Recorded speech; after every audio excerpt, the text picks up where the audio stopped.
कैसे हो तुम लोग? तो जैसा कि मैंने बोला था आपको कि मैं 11th के साथ साथ तुम लोग के रिक्वेस्ट के ऊपर एक 12th का भी चैप्टर शुरू करना चाहता हूँ, लेकिन मुझे एक ही प्रॉमिस चाहिए कि आप दोनों लेक्चर को ध्यान से सुनेंगे।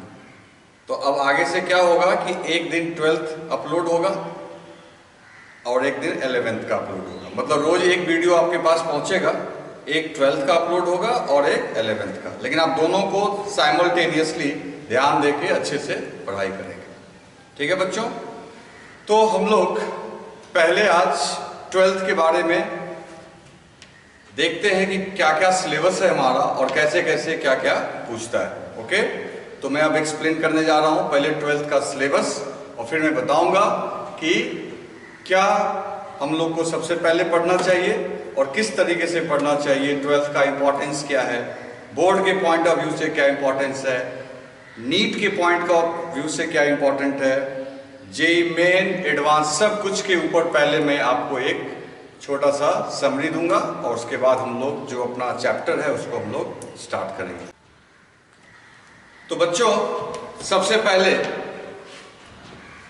12th,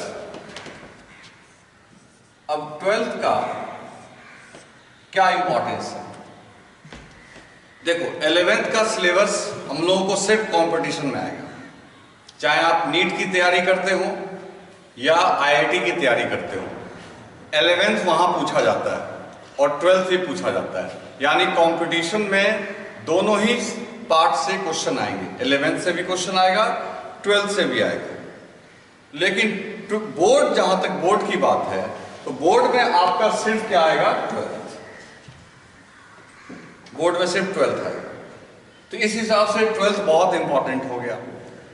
रही बात कंपटीशन की, तो कंपटीशन में तो जैसा कि मैं बोल रहा हूं तुमको 11th भी आएगा, 12th भी आएगा, और इसमें कोई डाउट नहीं है कि 12th जो है उससे पूछे जाने वाले क्वेश्चन का जो परसेंटेज है 11th के कंपेयर में ज्यादा होता है। ऐसा एग्जाम का ट्रेंड देखा गया है कि मान लो मैं कंपटीशन की बात कर रहा हूं, आउट ऑफ 100% 60% या इवन मोर देन दैट आपका 12th से पूछा जाता है और 40% आपका जो है वो 11th से पूछा जाता है। ये कंपटीशन की बात कर रहा हूं। और बोर्ड में, तो बोर्ड में चाहे वो आप सीबीएसई बोर्ड से हो या बिहार बोर्ड से हो या कोई भी बोर्ड से हो, स्टेट बोर्ड से हो, तो बोर्ड में तो खैर 100% आपका 12th ही आएगा। तो 12th देखो, बोर्ड के लिए तो 12th इंपॉर्टेंट है ही, कंपटीशन में भी आपका 60% या even sometime more than that आपका 12th से ही क्वेश्चन आता है। तो इस तरीके से हम कह सकते हैं कि 12th का सिलेबस हम लोग के लिए बहुत इंपॉर्टेंट है, बहुत इंपॉर्टेंट। चलो फिर बात है कि 12th की ये इंपॉर्टेंस हो गई। दूसरी बात ये है कि 11th के कंपेयर में 12th इंटरेस्टिंग भी है, टफ भी नहीं है। 11th थोड़ा टफ है, लेकिन 12th जो है वो थोड़ा आसान है, आपको टफ नहीं लगेगा। और इसमें डे टू डे लाइफ में होने वाली चीजें, इलेक्ट्रिसिटी, ये सब हम लोग पढ़ेंगे, मॉडर्न फिजिक्स इंटरेस्टिंग है, या ऑप्टिक्स जो कि आप 10th में भी पढ़ चुके हो, तो उससे आपको वो भी आसान नहीं लगेगा। तो 12th इजी है, 12th टफ नहीं है। 12th का साइज भी छोटा है। अगर हम 11th का कंपेयर करें, जो कि मैं बार बार बोलता हूँ, 11th का अकेला मैकेनिक्स इधर कई चैप्टर्स के बराबर है। तो 11th का और 12th के सिलेबस की लंबाई चौड़ाई 50-50% नहीं होती है कि आधा 12th 11th हो गया, आधा 12th हो गया। 12th 11th के कंपेयर में थोड़ा छोटा है, लेकिन क्वेश्चन पूछने के मामले में 12th का इंपॉर्टेंस ज्यादा है और 12th इजी भी है। अगर आपने 11th को पढ़ा होगा तो उसके हिसाब से आप देखेंगे कि 12th के क्वेश्चंस को सॉल्व करना या 12th के थ्योरी को समझना 11th के कंपेयर में इजी है, जो कि आप लेक्चर जब मैं स्टार्ट करूंगा तो आपको समझ में आएगा कि ये सर बिल्कुल सही बोल रहे हैं। ठीक है दोस्तों, तो ये तो हो गया 12th का इंपॉर्टेंस।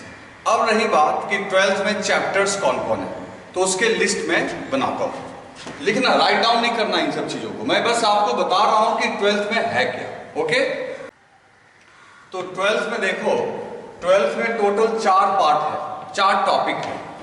पहला टॉपिक जो आपका है वो है इलेक्ट्रोस्टैटिक्स।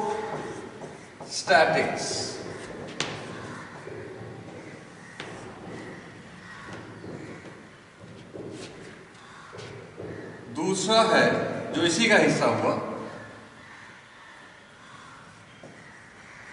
Gauss law.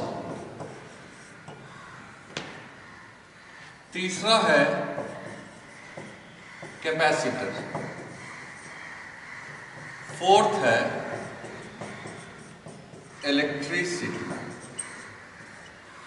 अब ये पूरा एक टॉपिक हुआ जिसको आप इलेक्ट्रोस्टैटिक्स एंड इलेक्ट्रिसिटी के नाम से आप जानते हैं। तो इसमें हमको 4 चैप्टर पढ़ना है।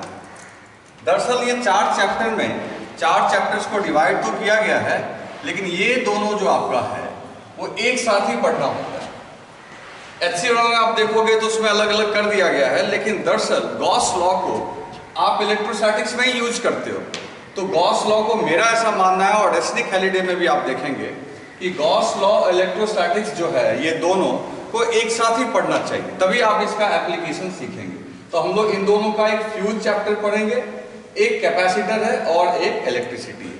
तो ये हो गया आपका इलेक्ट्रिसिटी में। उसके बाद मैग्नेटिज्म में भी आपका टोटल 4 चैप्टर है। पहला आपका हो जाएगा, इस सबका मैं नाम नहीं लिखूंगा, मैं नाम बोल देता हूं। पहला है magnetic field and magnetic force. दूसरा है, कुछ भी राइट डाउन नहीं करना, बस आप सुनो, magnetic field and magnetic force. उसके बाद है आपका मैग्नेटिक प्रॉपर्टीज ऑफ मैटर। तीसरा है आपका इलेक्ट्रोमैग्नेटिक इंडक्शन, और फोर्थ है आपका ऑल्टरनेटिंग करंट। तो 4 चैप्टर हो गए दोस्तों, magnetic force and magnetic field. फिर आपका हो गया इलेक्ट्रोमैग्नेटिक इंडक्शन। उसके बाद क्या हो गया, मैग्नेटिक प्रॉपर्टीज ऑफ मैटर और ऑल्टरनेटिंग करंट। ठीक है दोस्तों, तो ये 4 चैप्टर हमको यहां पढ़ना है। इसके अलावे अब आ जाइए नेक्स्ट, वो होगा ऑप्टिक्स। अब ऑप्टिक्स में 2 हिस्सा होगा, एक रे ऑप्टिक्स होगा और एक वेव ऑप्टिक्स होगा। तो वेव ऑप्टिक्स हम लोग साउंड वेव के साथ पढ़ते हैं, लेकिन मेजॉरिटी ऑफ हिस्सा रे ऑप्टिक्स, ऑप्टिक्स मतलब लाइट वाइट, उसके बारे में पढ़ेंगे। और जो 4th चैप्टर है वो है, 4th टॉपिक है वो है मॉडर्न फिजिक्स। अब मॉडर्न फिजिक्स में भी कई चैप्टर्स हैं, 4 चैप्टर हैं। तो मॉडर्न फिजिक्स में फिर हम लोग, ये आपका केमिस्ट्री से थोड़ा मिलता जुलता है, इसमें इलेक्ट्रॉन, एटम, इन सभी चीजों के बारे में हम लोग पढ़ेंगे। इन चारों टॉपिक में कहने का मतलब ये इलेक्ट्रिसिटी हो गया, दूसरा मैग्नेटिज्म हो गया, फिर ऑप्टिक्स हो गया, मॉडर्न हो गया। सबसे बड़ा ये है, जैसे 11th में आपका मैकेनिक्स बहुत बड़ा था, उसके कंपेयर उसके जैसा ही, हालांकि उतना बड़ा नहीं है, लेकिन 12th में अगर तुमसे कोई पूछे कि सबसे बड़ा टॉपिक कौन सा है, तो आप देखिए ये जो चारों है ये सबसे बड़ा पार्ट कवर करता है। उसके बाद आपका मैग्नेटिज्म हो गया, उसके बाद आपका, यहां मैं लिख देता हूं मैग्नेटिज्म, लिखना कुछ नहीं है, ये ऑप्टिक्स हो गया। ये दोनों छोटे छोटे हैं, लेकिन जब क्वेश्चन पूछने की बारी आती है बोर्ड में और कंपटीशन में, तो थोड़ा पैटर्न में अंतर है। पहले मैं कंपटीशन की बात करता हूं।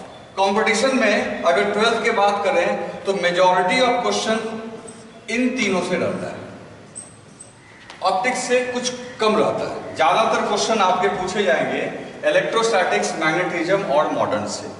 ये बात मैं कर रहा हूं किसकी, कंपटीशन की। तो कंपटीशन में ये तीनों ही चैप्टर बहुत इंपॉर्टेंट है। मॉडर्न हालांकि साइज में छोटा है, लेकिन नंबर ऑफ क्वेश्चंस कम नहीं होते इसमें, इसके क्वेश्चंस भी आसानी से बनते हैं। नीट में भी बहुत पूछता है और जेई मेन में भी।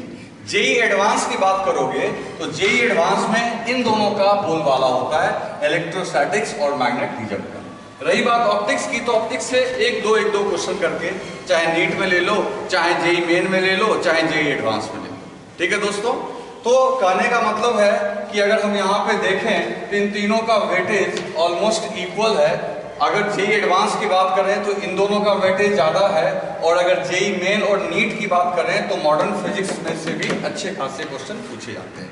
कुल मिला के ये कहना है कि चारों चैप्टर ही इंपॉर्टेंट है, हाँ, ये इसमें कोई डाउट नहीं है कि ऑप्टिक्स से क्वेश्चन थोड़ा कम आते हैं और साइज भी बेचारे का क्या है, छोटा है। अब बात करते हैं बोर्ड की। बोर्ड में बड़ा गजब मामला है। बोर्ड में ऑप्टिक्स भले ही छोटा हो साइज में, लेकिन क्वेश्चन पूछने के मामले में बोर्ड इन चारों को इक्वल वेटेज देता है। मतलब आउट ऑफ 100 क्वेश्चन 20, मान लो 100% अगर मान लेते हैं, 25, 25, 25, 25 सबसे क्वेश्चन रहेंगे।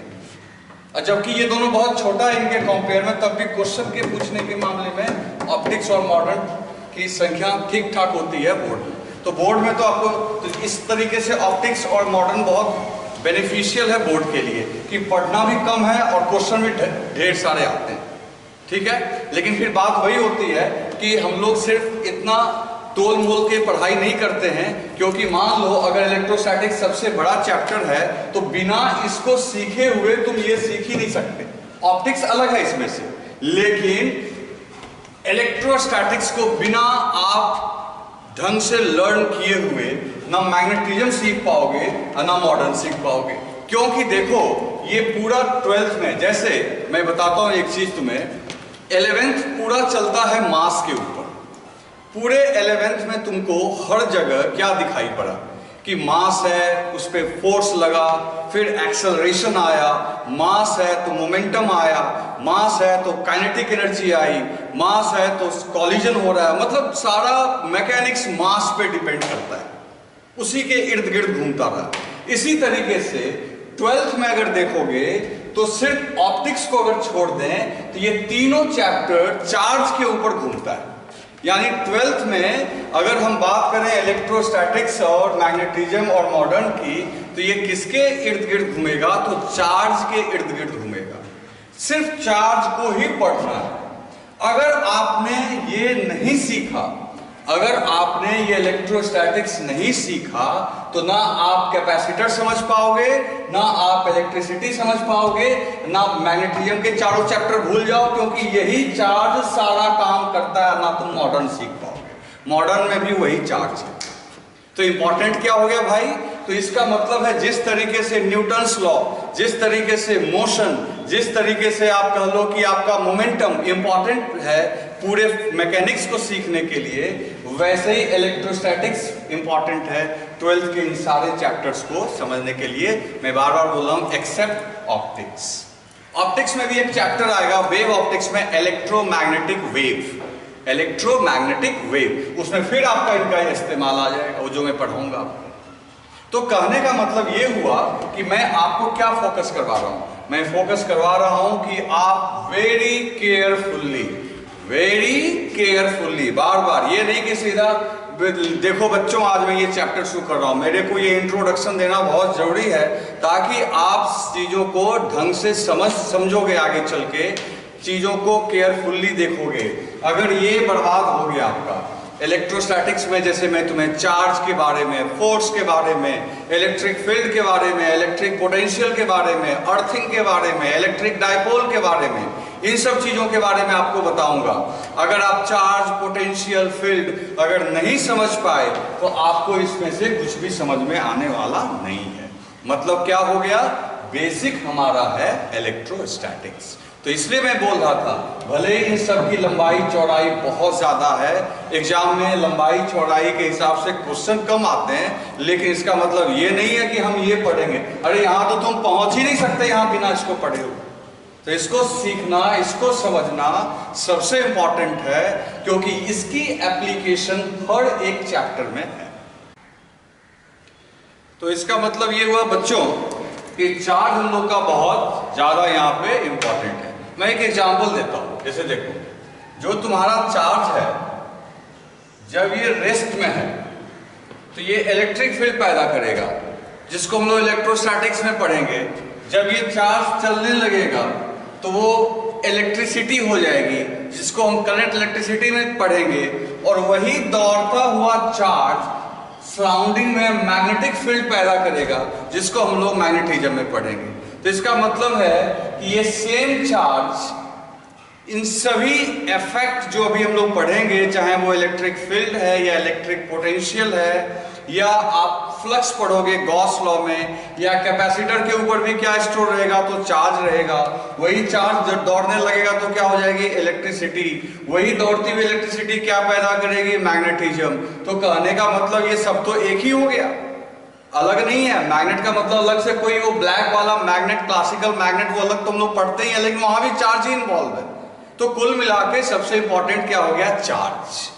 तो इसलिए हम लोग का सबसे पहला चैप्टर जो है वो डेडिकेटेड है चार्ज के प्रॉपर्टीज, चार्ज के इफेक्ट, चार्ज क्या कर सकता है, कितना फोर्स लगा सकता है, चार्ज कौन कौन से फिजिकल प्रोसेस में पार्टिसिपेट कर सकता है, इन सब चीजों को हम लोग पढ़ेंगे। ओके, तो इस बात को हम लोग समझते हुए अब हम लोग अपना पहला चैप्टर जिसका नाम है इलेक्ट्रोस्टैटिक्स वो शुरू करने जा रहे हैं। तो पेन पेपर निकाल लो, कॉपी निकाल लो बच्चों, और ध्यान से नोट भी बनाते चलना है, क्योंकि अब ये 12th है। तो 12th में कंपटीशन के लिए जिसके आउटकम्स तो इंपॉर्टेंट है ही, लेकिन सारे डेरिवेशंस को भी आप अच्छे से नोट करेंगे, उसका अच्छा सा नोट बनाएंगे जो आपको बोर्ड में भी काम आएगा। और मैं ढंग से नोट भी बनवाऊंगा, आपको दिक्कत नहीं होगी। आप बस बोर्ड को, वीडियो को पॉज करके आप राइट डाउन करोगे तो आपका नोट भी अपने आप बनता जाएगा। ऐसा नहीं है कि आपको नोट अलग से बनाना है, मैं हर चीज को यहाँ पे डिराइव करूंगा जिससे आपको फायदा होगा। ओके, ठीक। तो बच्चों सबसे पहले हम लोग स्टार्ट कर रहे हैं इलेक्ट्रोस्टैटिक्स। अब इलेक्ट्रोस्टैटिक्स का सबसे पहले हम लोग डेफिनेशन के ऊपर बात करें, इसकी परिभाषा के ऊपर बात करें कि what is the definition of electrostatics. इसका जो डेफिनेशन है वो बहुत कंट्रोवर्शियल है, बहुत विवादास्पद है। अधिकांश टीचर्स, इनफैक्ट इन बुक्स में भी आप देखते होंगे इलेक्ट्रोस्टैटिक्स, नाम से क्लियर है इलेक्ट्रोस्टैटिक्स। लोग क्या करते हैं, इन दोनों टर्म को अलग करते हैं और इसका मतलब समझा देते हैं। इलेक्ट्रो का मतलब समझते हैं चार्ज, और स्टैटिक्स का मतलब होता है रेस्ट। मतलब वो सीधा ये बोलते हैं कि इलेक्ट्रोस्टैटिक्स फिजिक्स की वो ब्रांच है that deals with charge at rest. लेकिन यहां पे एक बहुत बड़ा क्वेश्चन मार्क है। इसका मतलब ये है कि अगर हम ये मान लें कि इलेक्ट्रोस्टैटिक्स में चार्ज रेस्ट में ही रहेगा हमेशा, तो फिर तो ये इसमें ढेर सारे ऐसे प्रोसेस तुम पढ़ोगे जहां चार्ज मूव भी कर रहा होता है, और उसको भी हम लोग इलेक्ट्रोस्टैटिक्स में ही पढ़ते हैं। फॉर एग्जाम्पल, जैसे कि हम लोग पढ़ेंगे एक प्रोसेस जिसका नाम है इंडक्शन, जो अगले लेक्चर में मैं पढ़ाऊंगा। तो इंडक्शन में क्या होता है, चार्ज मूव करता है for a very short time interval. मैं ये नहीं बोल रहा कि लगातार मूव करता है, फॉर ए वाइल चार्ज आपका मूव करता है, तब भी वो इलेक्ट्रोस्टैटिक्स ही है। इलेक्ट्रोस्टैटिक्स में हम लोग पढ़ेंगे कि एक स्फीयर का पोटेंशियल 20 वोल्ट है, दूसरे का 10 वोल्ट है, दोनों को एक वायर से कनेक्ट किए तो हम लोग पढ़ेंगे कि चार्ज हाई पोटेंशियल से लो पोटेंशियल की, अगर पॉजिटिव है तो हाई पोटेंशियल से लो पोटेंशियल तक फ्लो किया। तो अब देखो वर्ड यूज किया फ्लो, फ्लो मतलब चार्ज मूव किया। तो again this is in electrostatics. तो अब ये कैसे मैं मान लूं कि इलेक्ट्रोस्टैटिक्स में चार्ज मूव ही नहीं करता? तो क्या कैच पॉइंट है? तुम्हारे दिमाग में आएगी सर बात कि फिर इलेक्ट्रोस्टैटिक्स क्यों लिखा गया। तो देखो यहां मैं तुम्हारा कंफ्यूजन दूर करता हूं। इलेक्ट्रोस्टैटिक्स में ऐसी बात है कि charge most of the case में रेस्ट में रहता है, दिस इज फैक्ट, ये सही है। लेकिन कुछ जगह पे चार्ज चलेगा भी, लेकिन वो जो चार्ज चलेगा वो लगातार नहीं चलेगा, वो कंटिन्यूअस फ्लो नहीं होगा, वो कुछ देर के लिए चलेगा और फिर रुक जाएगा। और उसके चलने में भी किसी एक्सटर्नल एनर्जी सप्लायर का मदद हम लोग नहीं लेंगे। एक्सटर्नल एनर्जी सप्लायर जो बोलते हैं यहाँ पे हम लोग बैटरी को बोलते हैं। बैटरी जो है वो हमारा क्या है, एक्सटर्नल एनर्जी सप्लायर। तो बैटरी नहीं होगा। तो कहने का मतलब सुनो क्या हुआ, अब फिर कंफ्यूज मत हो। कोई पूछेगा व्हाट इज इलेक्ट्रोस्टैटिक्स, तो तुम कहना कि इलेक्ट्रोस्टैटिक्स वो फिजिक्स की ब्रांच है जिसमें चार्ज के प्रॉपर्टी के बारे में पढ़ेंगे। चार्ज हमारा क्या रहेगा, रेस्ट में। फिर कोई पूछेगा क्या चार्ज मूव भी कर सकता है, को हाँ चार्ज मूव तो कर सकता है, लेकिन कंटिन्यूअस मूवमेंट नहीं होगा, क्योंकि कंटिन्यूअस मूवमेंट के लिए एक्सटर्नल एनर्जी सप्लायर यानी बैटरी की जरूरत पड़ती है। और यहां बैटरी अलाउड नहीं है। We can't use battery in electrostatics. तो सीधी सी बात हो गई, study of charge, study of charge, study of property of charge without using external energy supplier is called electrostatics. यानी इलेक्ट्रोस्टैटिक्स में चार्ज रेस्ट में भी रह सकता है, मूव भी करेगा, तो मूवमेंट के लिए बैटरी नहीं होगी, बैटरी को हम लोग अवॉइड करेंगे। तो कहोगे क्या कि सर बैटरी कभी नहीं आएगी? अरे बैटरी आएगी। जब बैटरी आ जाएगी और वो बैटरी चार्ज को चलवाएगी तो बैटरी चार्ज को लगातार चलवाएगी और हमारा चैप्टर का नाम बदल जाएगा और हो जाएगा इलेक्ट्रिसिटी। तो अभी हम लोग इलेक्ट्रोस्टैटिक्स और इलेक्ट्रिसिटी में यही फर्क हो गया। इलेक्ट्रोस्टैटिक्स में we can't use battery, okay, use of battery is prohibited in electrostatics, आप यूज नहीं कर सकते। और जब बैटरी यूज कर लोगे तब चार्ज लगातार चलेगा और वो चलेगा आपका कहां पे जाके? इलेक्ट्रिसिटी में। तो देखो मैंने ये डेफिनेशन लिखा है जिसको आप वीडियो को पॉज करके अपने नोटबुक में लिखोगे। मैंने क्या लिख दिया आपको, ध्यान से देखो। It is the branch of physics which deals with properties of charge at rest. लेकिन मैंने ब्रैकेट में वो बात लिख दिया जो क्वेश्चन मार्क वाली बात है, और moving charge without the help of external energy supplier, that is battery. Okay बच्चों, तो आज से आपको ये कंफ्यूजन नहीं होना चाहिए जो बहुत लोगों को कंफ्यूजन है कि इलेक्ट्रोस्टैटिक्स का मीनिंग ये होता है। ओके, तो इसको आप राइट डाउन करो। तो बच्चों अब हम लोग देखेंगे प्रॉपर्टीज ऑफ चार्ज।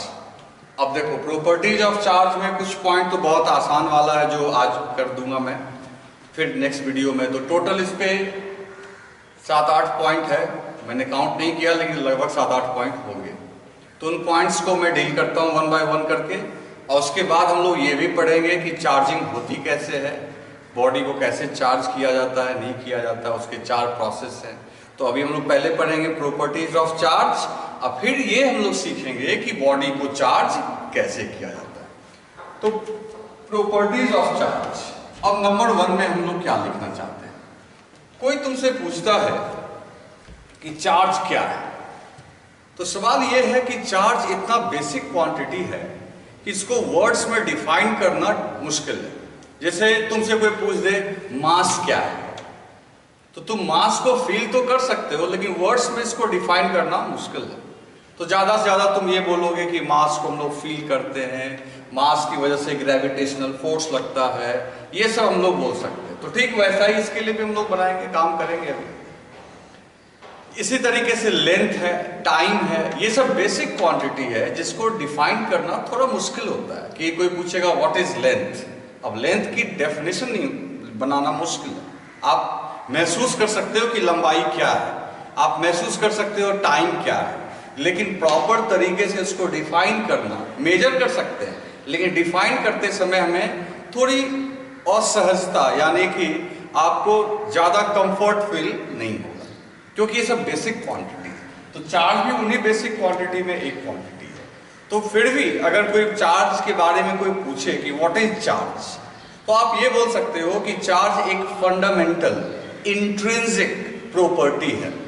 जैसे मास भी एक इंट्रिंसिक प्रॉपर्टी है, आंतरिक प्रॉपर्टी है, फंडामेंटल प्रॉपर्टी है, वैसे ही चार्ज भी सब्सटेंस की एक फंडामेंटल प्रॉपर्टी है। तो सवाल यह है कि ये प्रॉपर्टी की वजह से क्या फायदा है? तो जैसे मास की वजह से बॉडी में एनर्जिया आती है, तो चार्ज की वजह से क्या आता है?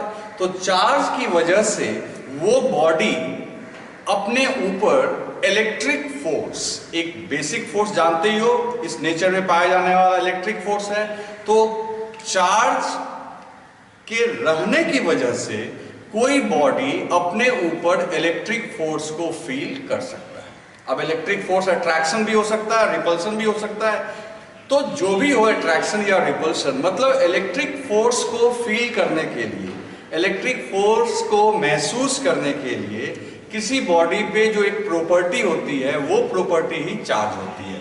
मतलब चार्ज अगर नहीं होगा तो we can not experience any kind of electric interaction. Okay, तो चार्ज के लिए बॉडी चार्ज जो है वो इलेक्ट्रिक इंटरेक्शन के लिए, मतलब कि सराउंडिंग जो तुम्हारे ऊपर इलेक्ट्रिक फोर्स लगाता है उसके लिए चार्ज जो है वो रिस्पॉन्सिबल है। ओके, अब सवाल ये है कि ठीक है, चार्ज इंट्रिंसिक प्रॉपर्टी हो गया और इसकी वजह से हम लोगों के ऊपर इलेक्ट्रिक फोर्स लगेगा।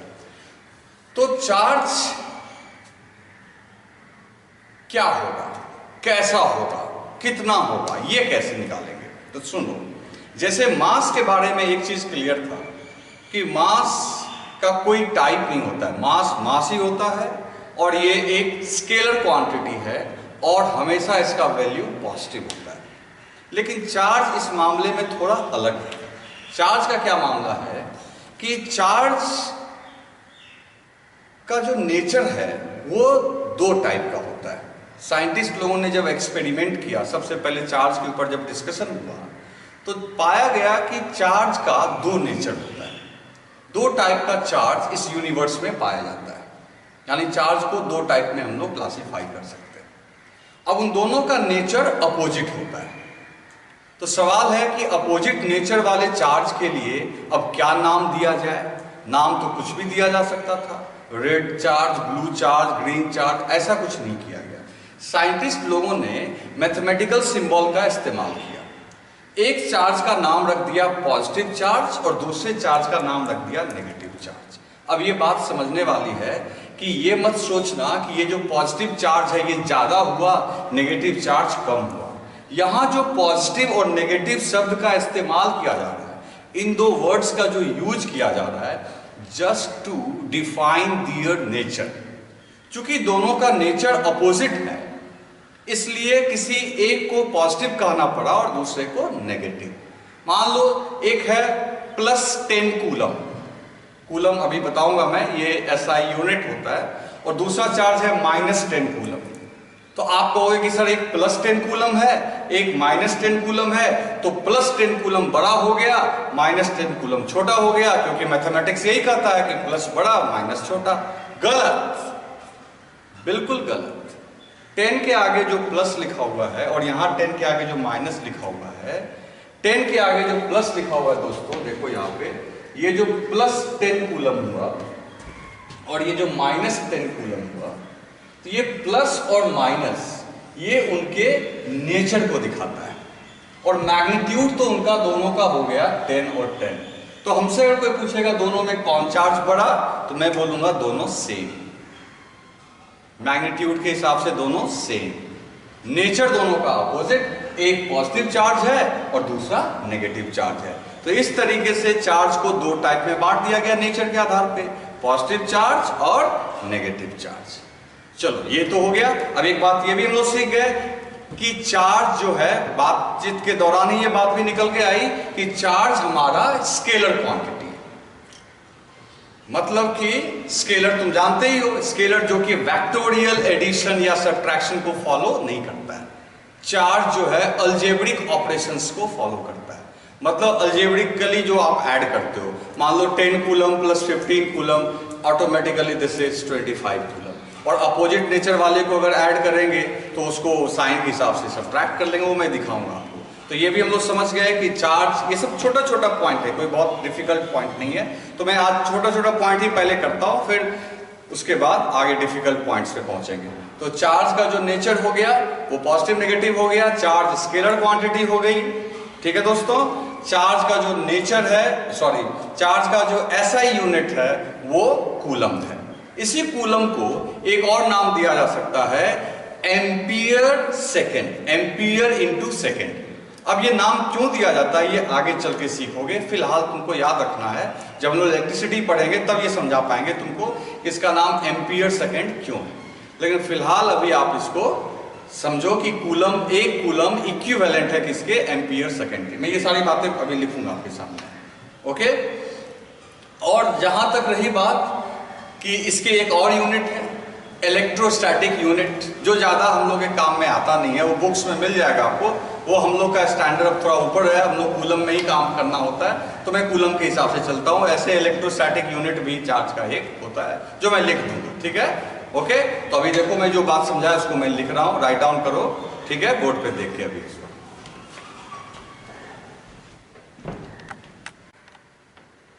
तो बच्चों देखो, मैंने जो भी समझाया था वो बोर्ड पे मैंने लिख दिया है। आप वीडियो को पॉज करके एक बार लिख लोगे। तो देखो मैंने क्या क्या लिखा। Charge is intrinsic property of substance due to which it will experience electric force. दूसरा मैंने लिखा charge can be classified into two type. Bracket में मैंने लिख दिया है on the basis of nature. A में लिख दिया मैंने पॉजिटिव चार्ज। देखो चार्ज को ना क्यू से डिनोट करते हैं, स्मॉल क्यू भी कैपिटल क्यू कुछ भी यूज कर सकते हैं, प्लस या माइनस, ठीक है। उसके बाद मैंने यहाँ पे लिख दिया है charge is scalar quantity, it obey algebraic mathematics. Algebraic मतलब जो सिंपल ऑर्डिनरी एडिशन सब्ट्रैक्शन करते हो उसी का इस्तेमाल हम लोग करेंगे। अब देखो कुछ और पॉइंट इसमें मैं बताता हूँ जो ध्यान देना तुम। मान लो कि तुमको अगर कोई बोले कि दो, जो मैं भी बता रहा था आपको कि चार्ज के मैग्नीट्यूड को कंपेयर करने के लिए, जैसे मान लो कि दो स्फीयर है, मान लो ये स्फीयर है, इस पे चार्ज है Q1 जो कि है +10 कूलम, और ये दूसरा स्फीयर है, इस पे चार्ज है -Q2 जो कि 20 coulomb.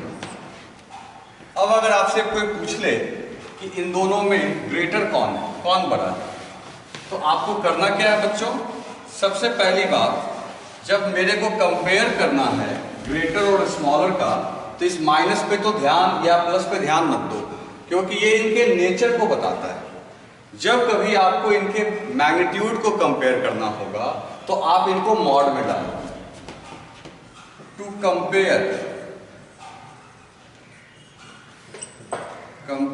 The magnitudes we must remove the sign. और साइन रिमूव करने के लिए मैथमेटिक्स में एक फैसिलिटी है हमारे पास जिसका नाम है मॉड। तो एक काम करते हैं, Q1 को भी मॉड में डाल देते हैं, तो ये हो जाएगा 10, और Q2 को भी मॉड में डाल देते हैं। तो मॉड इस बात की गारंटी कर देता है कि आगे वाला माइनस रिमूव हो जाएगा, तो Q2 हो जाएगा आपका 20। अब देखो, अब तो ये 10 है वो 20 है, ये 10C है वो 20C है, तो तुम क्लियर कट बोल सकते हो यहाँ पे कि Q2 का मैग्नीट्यूड Q1 के मैग्नीट्यूड से बड़ा है। तो सीधी सी बात है, चार्ज के मैग्नीट्यूड को जब कंपेयर करेंगे तो आगे का प्लस या माइनस का ध्यान नहीं रखेंगे बच्चों, समझ गए ना। उसको हटा के और सिर्फ न्यूमेरिकल वैल्यू के बारे में बात करेंगे। एक पॉइंट और लिख देते हैं हम लोग यहाँ पे, नेक्स्ट पॉइंट, कि SI यूनिट ऑफ चार्ज जो है वो है आपका, जिसको हम लोग C से डिनोट करते हैं, या एम्पियर सेकेंड, AS। अब ये क्यों एम्पियर सेकेंड है ये हम लोग आगे समझेंगे। फिलहाल कूलम का भी इस्तेमाल कर सकते हैं, एम्पियर सेकेंड का भी इस्तेमाल कर सकते हैं, ठीक है। ये दोनों इक्विवेलेंट है, दोनों में कोई फर्क नहीं है। कभी कभी आपको माइक्रो कूलम भी लिखा हुआ मिलेगा, माइक्रो